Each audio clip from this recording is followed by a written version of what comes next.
Hello les beauty, on se retrouve pour cette vidéo pour la première fois dans mon appartement depuis que j'ai emménagé. Je suis trop contente de vous emmener ici. On est dans mon bureau actuellement. Je vous ferai une fois une vidéo room tour et tout, mais quand j'aurai bien fini tous les travaux. Mais du coup j'avais envie de faire une vidéo un peu conseils de vie que je pourrais donner. Des choses qui me sont arrivées, des choses que j'ai réalisées en grandissant. Que ce soit sur l'alimentation, que ce soit sur la manière de se soigner, que ce soit dans l'entourage. En fait, voilà, aborder un peu 2-3 thèmes, 2-3 sujets.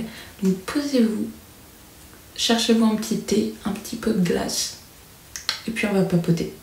Vous l'aurez compris, pour cette vidéo, on va aborder plusieurs sujets. Et si ce format vous plaît, eh bien, vous pouvez me le dire en commentaire, lancer un thème, et ça sera la prochaine vidéo. Déjà, l'un des premiers points que je pourrais aborder, c'est tout simplement que ça fait plusieurs années que je ne consomme plus de surgelé. L'un de mes objectifs pour 2024-2025, ça va être d'arrêter complètement de me nourrir en grande surface et uniquement auprès de petits producteurs locaux. Vraiment, c'est pas un processus que tu fais du jour au lendemain. C'est vraiment, ça prend plusieurs mois, ça prend du temps. Découvrir plus de fruits dans ton alimentation, plus de légumes. Moi je suis quelqu'un, avant vraiment je ne mangeais que de l'industriel quand j'étais plus jeune, quand j'avais 15-16 ans. Maintenant, comme dit, je ne mange plus de riz, je ne mange plus de pâtes. Le pain, si j'en mange encore, mais beaucoup moins, ou juste pour quand je dois me faire des sandwichs, parce que quand je pars au boulot, peu importe. Donc comme dit, tout ce qui est surgelé, ça a viré de mon alimentation depuis déjà très longtemps. Je ne consomme plus rien de ce type-là. Moi, je vais congeler des trucs, mais acheter du surgelé en magasin, des pizzas préfaites, enfin, peu importe tout ce qui est dans ces rayons-là. Sincèrement, ce serait déjà un des premiers conseils que je pourrais vous donner si vous souhaitez avoir une meilleure alimentation. Ça serait, sortez-vous le surgelé de vos vies. Cuisiner, que voilà, ça prend un peu de temps. Des fois on a la flemme, des fois on est malade, on n'a pas envie. Il faut voir, la nourriture, c'est le moteur de votre corps. Tout ce que tu vas manger, tout ce que tu vas ingérer, c'est de l'énergie que tu apportes à ton corps. Et quelle énergie tu veux apporter à tout ton organisme? C'est ça aussi qu'il faut se poser comme question, c'est est-ce que je veux apporter le meilleur carburant, ou bien je lui apporte celui qui coûte moins cher, celui qui me prend moins de temps, la facilité, mais qui est bien pire au niveau des perturbateurs endocriniens, tout ce qu'on retrouve aujourd'hui dans notre alimentation par les plus grands industriels. Rien que ça, c'est déjà tellement, je trouve, écœurant et terrifiant. Autre chose aussi que j'ai faite, eh bien, c'est tout simplement, je ne prends plus de médicaments depuis très longtemps.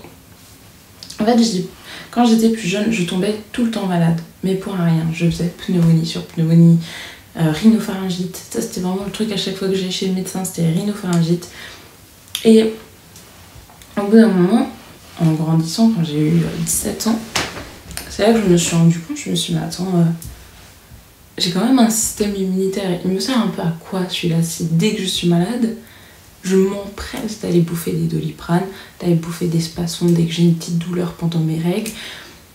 Pourquoi en fait tout simplement je ne fais pas fonctionner mon corps? Et surtout la question que je me posais, c'était comment faisaient les gens à l'époque sans avoir en fait tout le confort que nous avons aujourd'hui dans notre vie actuelle. Selon moi, et aussi de l'avis de plusieurs personnes qui sont un peu dans le même domaine que moi, on est tous d'accord pour dire que certainement toute notre alimentation, les perturbateurs endocriniens, tout ce qu'on a au quotidien dans notre vie a également un impact sur notre santé. C'est pour ça déjà le premier point que j'avais abordé dans cette vidéo, c'est de l'alimentation, parce que pour moi c'est le point premier, c'est le point clé, c'est une bonne alimentation. Des légumes, des fruits, de la bonne viande, pas de la viande de merde, pas de produits préfabriqués qui tu ne sais même pas d'où ça vient. Et oui, c'est plus chiant. Oui, ça fait chier de devoir cuisiner pendant 1 heure avant. Oui, on n'a pas forcément le temps. Mais au final, quand on est une famille, même quand on est tout seul, c'est une organisation à avoir dans sa vie pour que sa vie elle soit meilleure. Vraiment l'organisation c'est un point clé pour avoir une vie saine. C'est de se dire ok, ben à cette heure-là je dois commencer à faire manger pour que à cette heure-là ça soit prêt, pour que j'ai le temps de faire ça, ça, ça. Et que dans tout ça, c'est toujours possible, croyez-moi, d'inclure des moments où on prend soin de soi, on se détend et on profite vraiment de ces moments-là. Parce qu'on n'est juste pas là sur notre téléphone à scroller pendant des heures sans se rendre compte que le temps y passe alors qu'on pourrait faire des choses beaucoup mieux pour soi-même et pour les autres. Donc c'est à mes 18 ans que j'ai pris la décision d'arrêter de prendre des médicaments. Au début je vous cache pas que c'était assez compliqué. La première année, quand je tombais malade, j'étais vraiment bien malade. Et je sentais que mon corps n'arrivait pas à se défendre tout seul. Mais au bout de la deuxième année, ça a commencé à aller beaucoup mieux. Et aujourd'hui, quand je compare maintenant avec ma famille, quand tout le monde est malade et qu'on a tous la même chose, moi je guéris en une journée et les autres souvent ça met 4 jours, 4-5 des fois même avant qu'ils soient en forme. Et moi je vais être vraiment bien malade une journée et je suis réglée. Le lendemain un petit peu mal à la tête et c'est fini. Mais vraiment c'est une habitude à prendre et surtout c'est une autre manière de se soigner. Parce que quand je dis que je ne prends plus de médicaments, ça ne veut pas dire que je ne me soigne pas. Ça veut dire que je prends des plantes tout simplement. Pour vous donner un exemple, quand j'ai eu mon accident pour les dents cette année, j'ai pas pris de Doliprane. Même quand j'ai eu mon opération des dents de sagesse, j'ai pas pris de Doliprane. De toute façon c'est de la merde, ça sert à rien.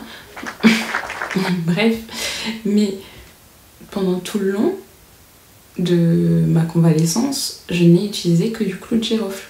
Et tisane de clou de girofle, ainsi de suite, ainsi de suite, ainsi de suite. Me brosser les dents avec du bicarbonate de soude, et ainsi de suite, ainsi de suite. C'est comme ça que tu te rends compte de la valeur qu'a le monde qui nous entoure.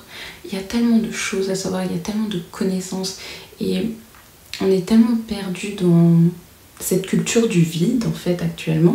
En tout cas, si vous avez des questions, surtout n'hésitez pas à ce sujet-là à m'écrire, je vous répondrai à tout sur Insta. Donc pour l'instant, si je dois récapituler les points, on est donc sur un premier temps l'alimentation. Faites attention à ce que vous consommez. Faites attention à ce que vous faites entrer dans votre corps, c'est votre énergie, ce que vous mangez, c'est le moteur de votre essence corporelle. C'est ce qu'il y a de plus important en fait, si vous voulez que la machine fonctionne bien. Deuxième point, essayez de booster votre système immunitaire. Voilà, faire vraiment consommer des aliments qui servent vraiment à booster tout ça en fonction des périodes. Il y a certains fruits ou légumes qui sont bien plus conseillés que d'autres. Maintenant, en cas de douleur pour les règles, comme je l'ai dit, vous pouvez par exemple utiliser du curcuma. Si vous avez des douleurs au niveau du ventre, vous pouvez utiliser de l'ail des ours. En plus, c'est très bon, l'ail des ours. Alors là, curcuma, je dis pas. Hein. Curcuma, j'ai un peu plus du mal. Maintenant, une recette, si vous avez mal à la gorge, un des trucs que je fais qui marche le mieux, c'est une tisane citron. Une tisane au citron avec du miel dedans et du curcuma. Comme dit, ça va être dégueu à cause du curcuma, mais croyez-moi, ça passe comme rien. Vous avez des douleurs au niveau des dents, clou de girofle. Enfin, c'est plein de petites astuces comme ça. Pareil, maux de tête, de la menthe poivrée. Donc bref, on en a fini pour ces points-là. Et je reviens juste encore sur une chose. Quand je dis que je ne prends pas de médicaments, je ne vous incite pas du tout à faire la même chose que moi. Juste à apprendre à booster votre système immunitaire. Pour que dès que vous êtes malade, vous ne foncez pas sur le premier Doliprane venu, mais plutôt apprendre quelle plante peut déjà vous soigner et vous aider avant de passer directement aux médicaments. Du coup, on va passer au deuxième point de la vidéo. Et là, on va plutôt parler des relations avec autrui. N'acceptez plus qu'on vous dise des mots mauvais. Tout simplement parce que chaque mot a un impact sur votre santé mentale, physique, peu importe. Mais ça va toujours ressortir d'une certaine manière. Je pense qu'on a tous eu un moment quand on était petit, des mots qui nous ont blessés, qui nous sont restés en mémoire. Peu importe ce que c'est, ça peut être une amie une fois qui a été blessante, un ex, les parents, grands-parents, un membre de la famille ou non, des fois un inconnu. On aura tous vécu quelque chose, des paroles, des mots, des actes qui nous ont marqué toute notre vie. Eh bien dites-vous que toute la journée, même si on ne s'en rend pas compte, le subconscient il travaille non-stop.